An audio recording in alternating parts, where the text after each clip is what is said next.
Você vai escutar agora mais um episódio do Aqui Entrevista.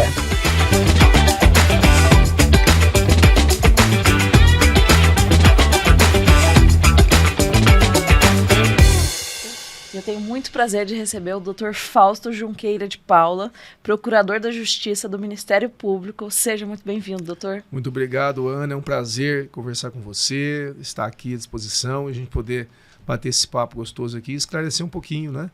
Algumas coisas do direito da criança e adolescente para a população, para os nossos ouvintes. Com certeza, o senhor é um mega expert no assunto, né? O Dr. Fausto Junqueira é procurador de Justiça do Ministério Público do Estado de São Paulo, atua também na Câmara Especial do Tribunal de Justiça de São Paulo e vem aqui hoje no podcast falar com a gente um pouquinho sobre o direito da criança e do adolescente, já que no dia 18 de maio é o Dia Nacional do Combate ao Abuso e à Exploração Sexual de Crianças e Adolescentes. Doutor, o senhor estava comentando comigo que o senhor começou a atuar nesse segmento bem antes do ECA ser uma realidade no Brasil. Acredito que o ECA trouxe uma série de benefícios, né, incontáveis e inegáveis para essa proteção, e eu queria que o senhor contasse um pouquinho para nós de como o senhor começou nesse meio e o que te faz tão feliz, brilhar os olhos, como eu estou vendo o senhor aqui hoje. Então, obrigado pela pergunta, me faz até fazer um passeio aí pelo passado, né? Eu vim para cá, para São José dos Campos, aqui eu comecei a ser promotor da infância, porque eu cheguei aqui em São José um mês antes do ECA entrar em vigor, que foi em setembro de 90. Ele é de 13 de julho, mas ele entrou em vigor em outubro de 90, né?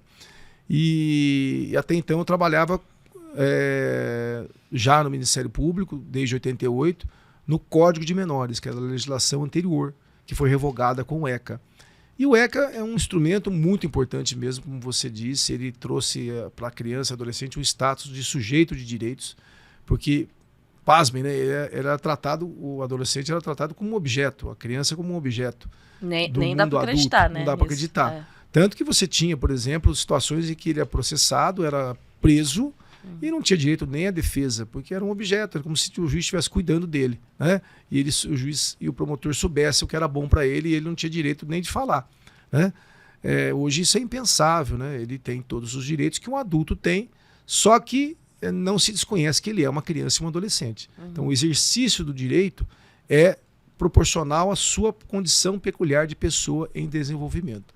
Então, por exemplo, uma criança, um adolescente, ambos têm direito à liberdade.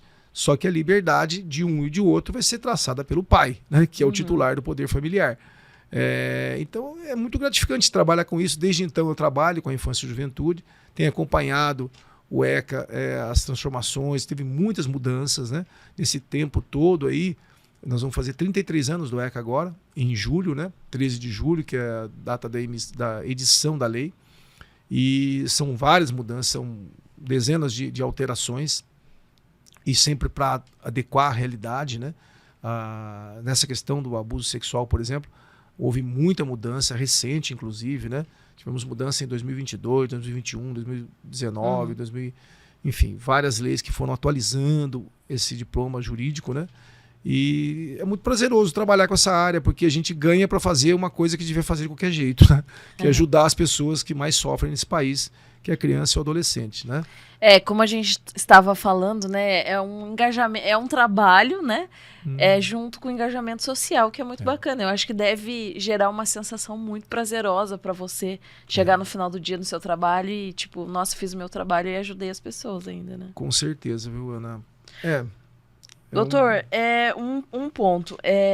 A atuação do judiciário é ainda um pouco difícil de entender para a maioria das pessoas. Então eu queria que o senhor contasse um pouquinho como funciona o trabalho do MP nessa proteção das crianças e adolescentes. Então, assim, no sistema de justiça, vamos dizer assim, você tem o juiz, né, que está no judiciário, o promotor que está no Ministério Público.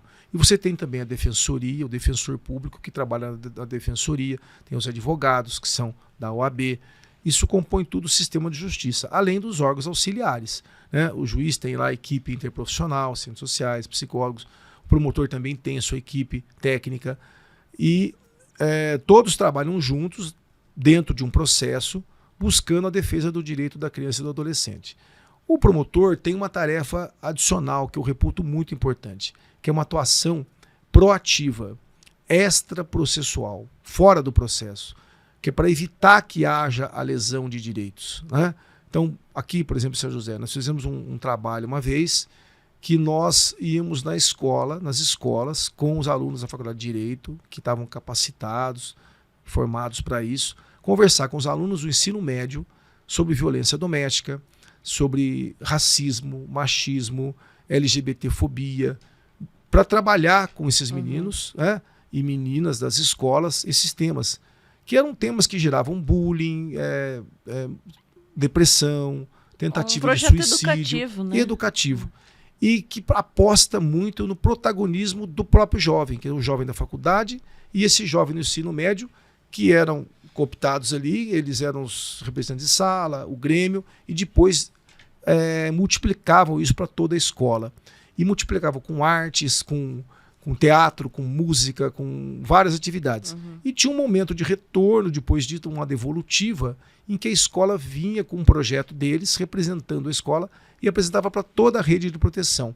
Então nós ficamos aí um ano falando muito de machismo, racismo, violência doméstica, e aquilo deu uma maturidade muito boa para esses meninos. Desde do menino, por exemplo, ter um namoro saudável, um namoro sem violência, ter também um olhar dentro da sua casa para ver se aquele padrasto não está esquisito com a irmãzinha mais nova, e se tiver para quem reclamar, né? Então os frutos foram maravilhosos, a gente conseguiu descobrir muitos casos de violência sexual, esclarecer questão de racismo, de machismo, falar disso.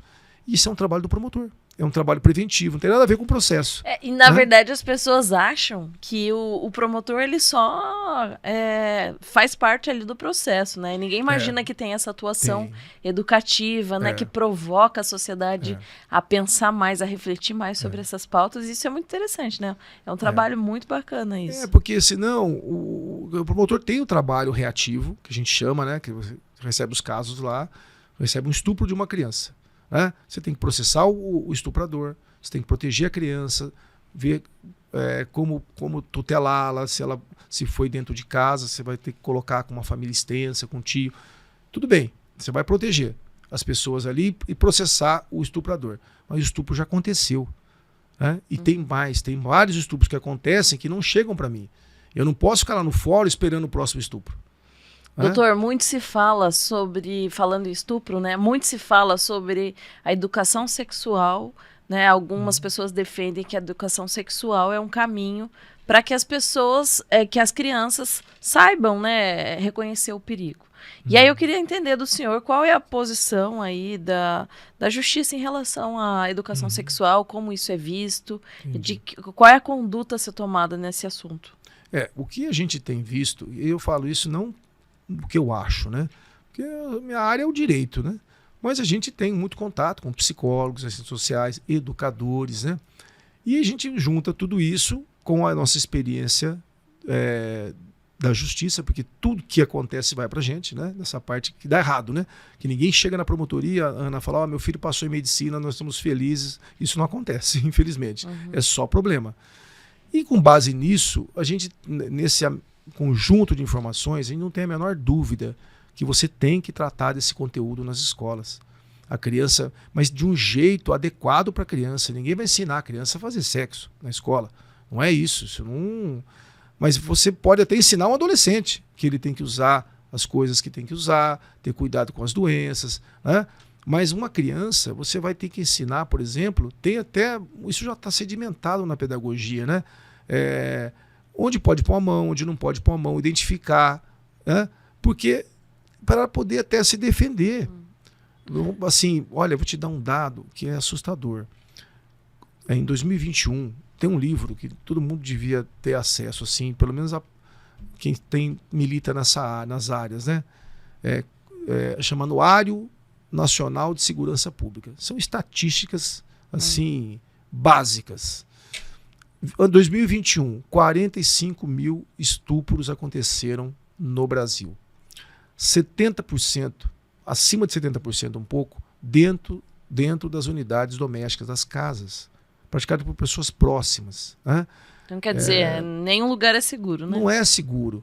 O que é seguro? É você chegar nessas famílias, na criança, a escola, por exemplo, é fundamental, porque a maior parte dessas ocorrências chegam para a justiça via escola.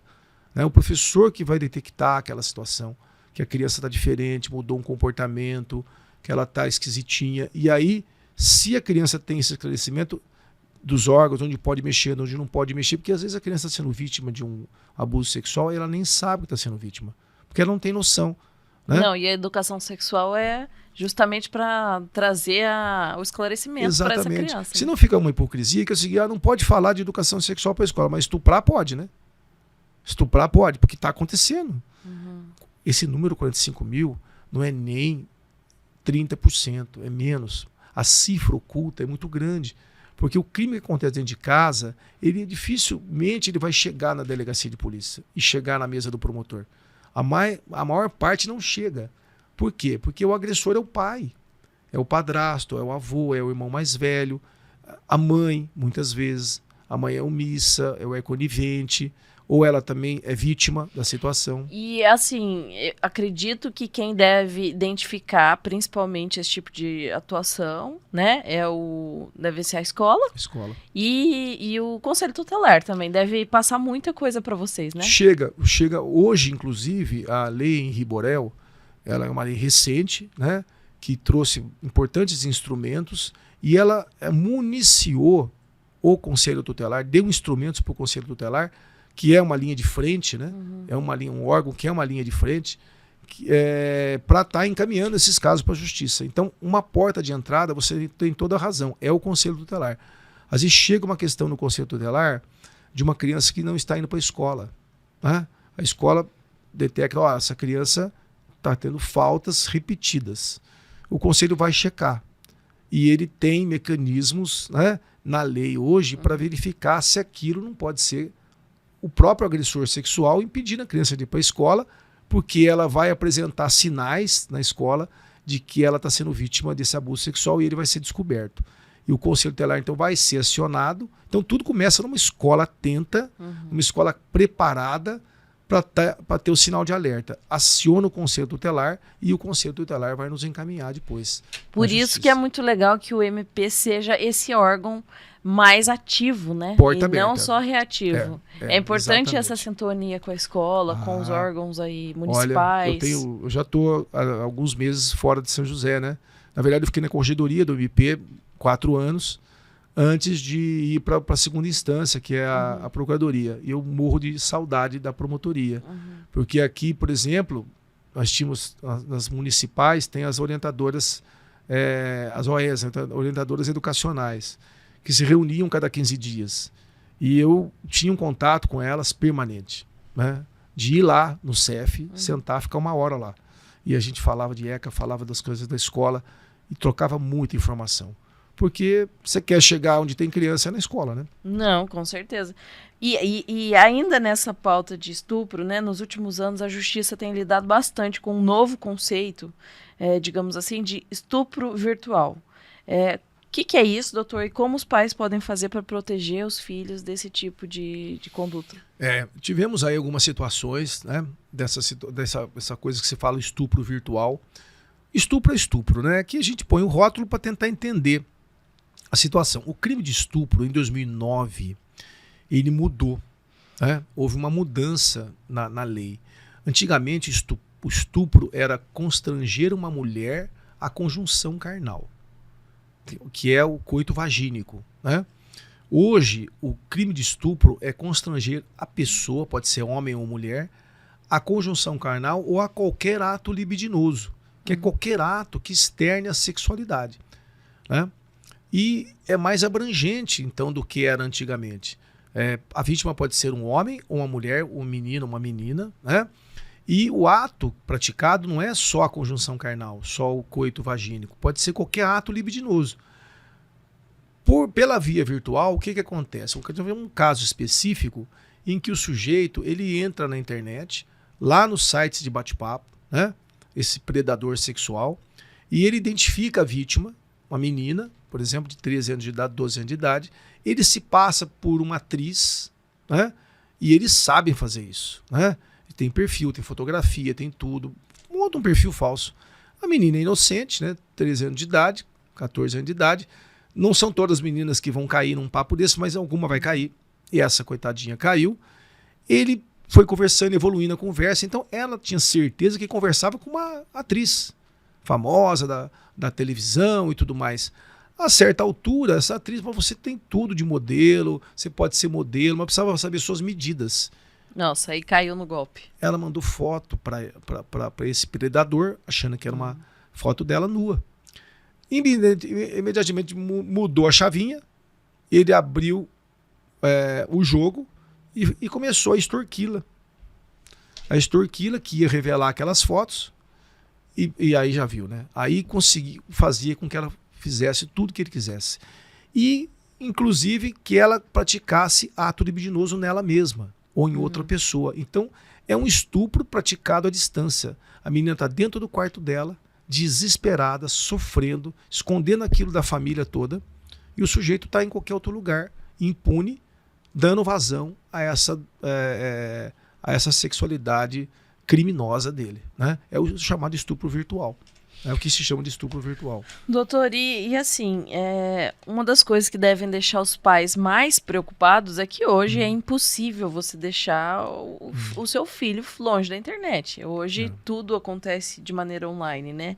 Mas nesse sentido, quais são as dicas que o senhor dá para os pais protegerem as crianças e os adolescentes dessas pessoas, desses criminosos que estão na internet? Então, dá desespero de ver, né? Assim, tem coisas que dá vontade de, se pudesse assim, falar para cada pai e cada mãe, né? Porque é tão óbvio, né? Começa na primeira infância. Na primeira infância, 0 a 6 anos de idade, tela é algo que não deve ver cara de tela, né? Mas é mais fácil colocar a criança na tela do que brincar com ela, né? Então a tela, antes de qualquer questão sexual, a tela tem que ser postergada e tem que ser controlada e por poucas horas, pouquíssimas horas. A telinha, qualquer tipo de tela, isso não é o promotor, isso é a psiquiatria, é a neurologia, é a psicologia que diz. A tela, ela tem que ser 1 hora de tela a partir dos 6 anos de idade. E hoje você vai no restaurante, tem o casal comendo, né? E a criancinha com a telinha lá, o joguinho, às vezes online, né?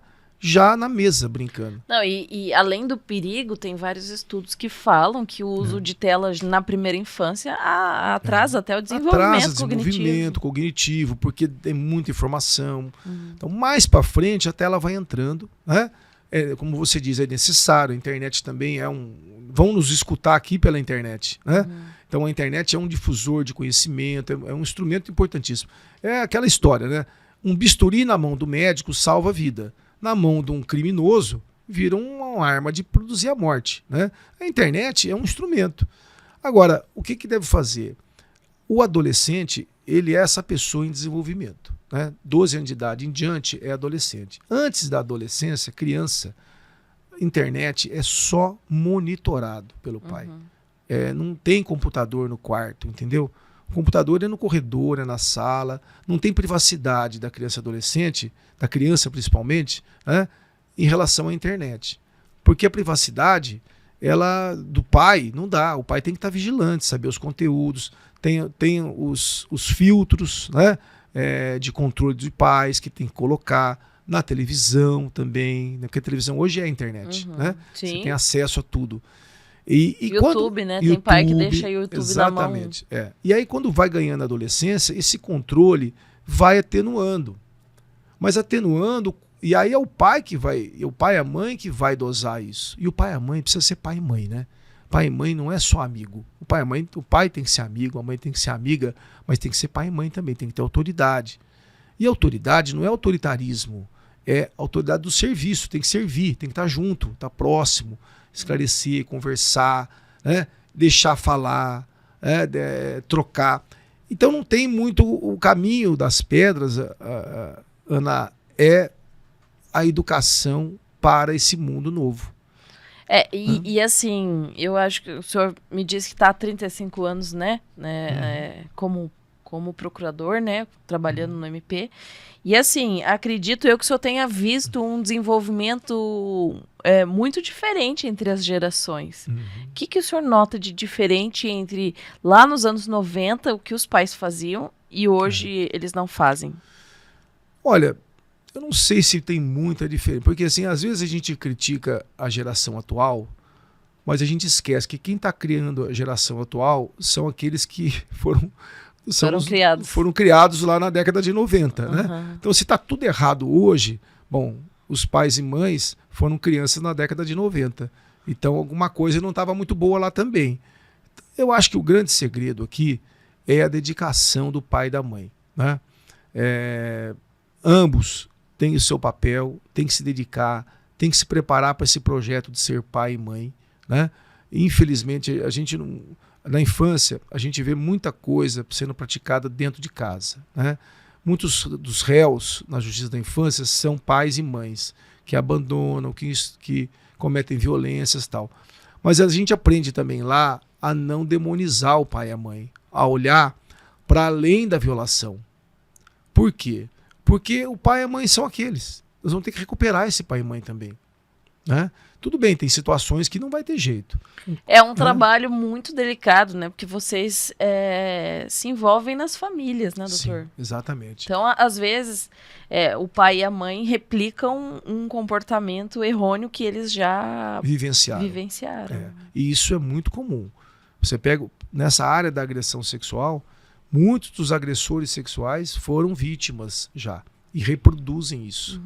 Por isso que é importante, quando você recebe um caso desse, você cuidar dessa criança, né? Ter um atendimento psicoterápico, psiquiátrico, né? Para você recuperar essa criança que foi marcada, foi sofrida, né? Foi traumatizada por conta dessa violação.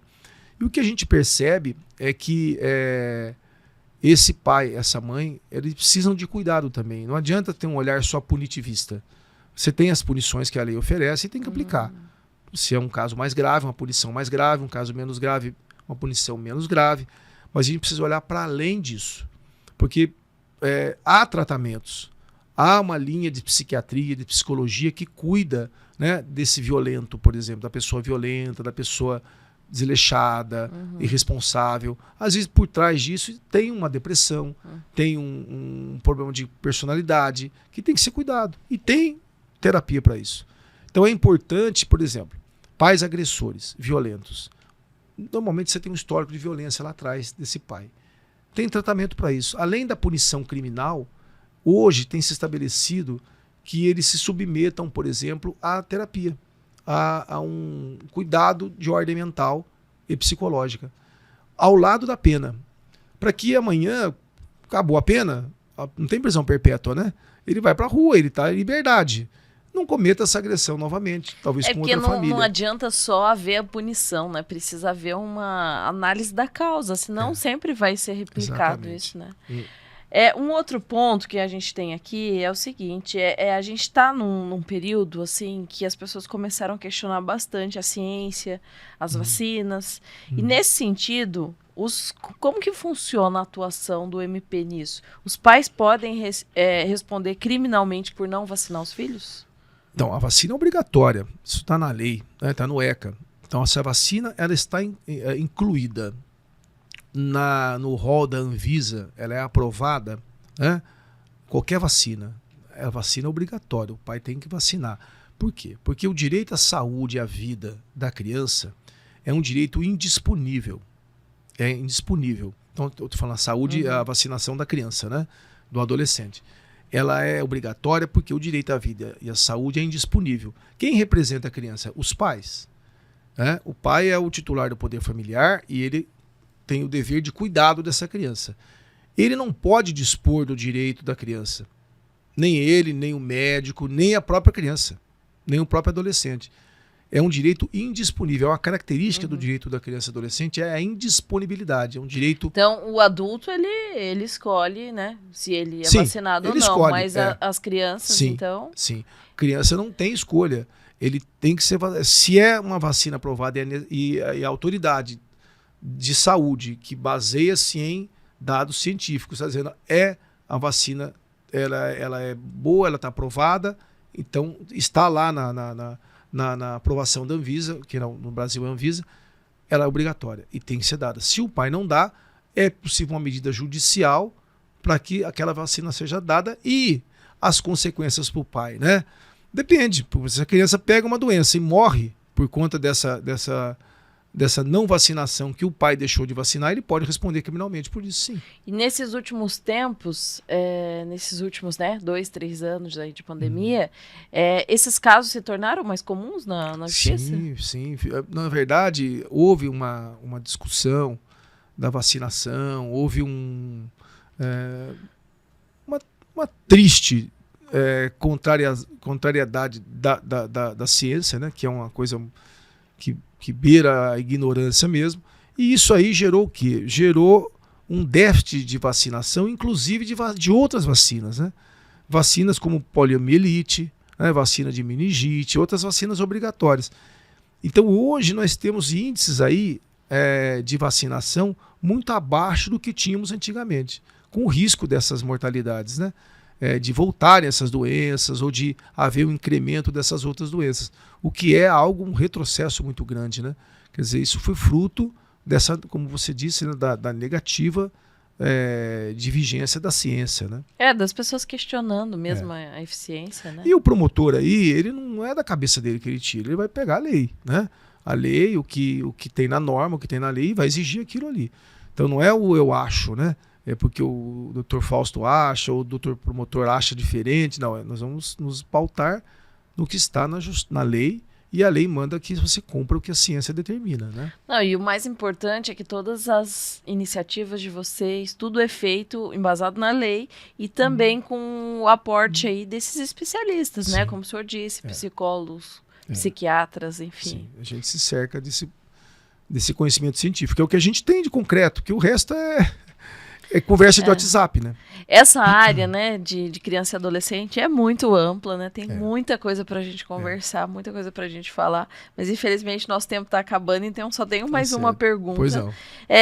Num levantamento recente feito pelo Ministério do Trabalho, 980 crianças e adolescentes foram resgatadas de trabalhos degradantes no Brasil nos últimos 20 anos. Muitas crianças começam a trabalhar com o pai, com a mãe.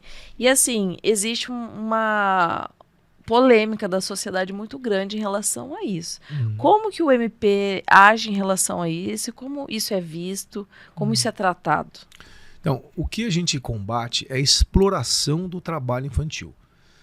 E a exploração é você submeter a criança ou adolescente a um trabalho proibido, um trabalho ilegal, e que, inclusive, por ser proibido e ilegal, vai afastá-la das coisas onde ela deve estar, dos lugares onde ela deve estar. A escola, brincar, né? Ou de criança tem direito de brincar, né? A brincadeira, a infância e a adolescência não volta mais. É um momento lúdico necessário para você ter uma vida saudável no futuro, né? Eu lembro até de um presidente da Fundacentro fazendo um discurso, eu não lembro o nome dele. Eu estava ao lado dele fazendo a palestra sobre a questão de trabalho infantil. E ele falou, moçada, não sei por que ficam falando de trabalho infantil. Eu trabalhei desde criança, ele falando, né? Todo mundo achando esquisito. Trabalhei desde criança, trabalhei na roça, cortei isso aqui, tal. Depois eu fui trabalhar na cidade, e depois fui fazer faculdade, me formei. Hoje eu sou presidente aqui da Fundacentro, não sei se era na época. Tudo tá certo que hoje em dia eu visito psiquiatra 2 vezes por semana. Tá certo que eu tomo uma medicação pesadíssima, né? Mas eu acho que eu sou um pouco feliz. E aí ele começou, quer dizer, olha o que causou para ele isso tudo. Na realidade... Não precisou falar mais nada, né? Então, criança não pode trabalhar. Adolescente, a partir dos 14, é trabalho aprendiz, que tem uma regulação na lei. É importante.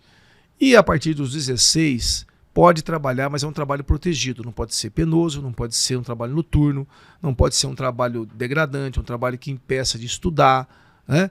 Mas pode trabalhar a partir dos 16 anos de idade. E 18 anos de idade é adulto, vida que segue. Esses trabalhos domésticos não tem problema. Isso não é exploração do trabalho infantil. Ajudar em casa é importante. Lavar uma louça. Lavar uma louça, cuidar da casa, arrumar. Se o pai tem um comérciozinho, ficar lá um pouquinho com o pai. Lógico, não vai poder servir cerveja no bar, porque não pode nem ficar perto disso, né? Mas se ele tem um comérciozinho lá, o pai, a mãe, tem um trabalho, uma empresazinha doméstica, o menino vai lá, passa lá uma hora, fica lá, ajuda. Isso nós não estamos preocupados com isso. E é realmente muito triste, né? Às vezes a Sim. gente passa aí, tem semáforo aí que tem criança vendendo Pois é. bala, né? Exato. É realmente muito triste. Muito triste. Triste, e o problema é assim, tá ali, não tá em outros lugares que devia estar, né? Não tá brincando, não tá na escola, não tá estudando, não tá convivendo, tá exposto a um monte de situações de risco, né? Então não dá, a gente tem que combater. Tem o MPT, nós temos o MP do Trabalho, né? O Ministério Público do Trabalho, que faz um trabalho muito sério em cima desse tema, em parceria com o Ministério Público dos Estados, com a Infância e Juventude, né? E é realmente uma área muito preocupante.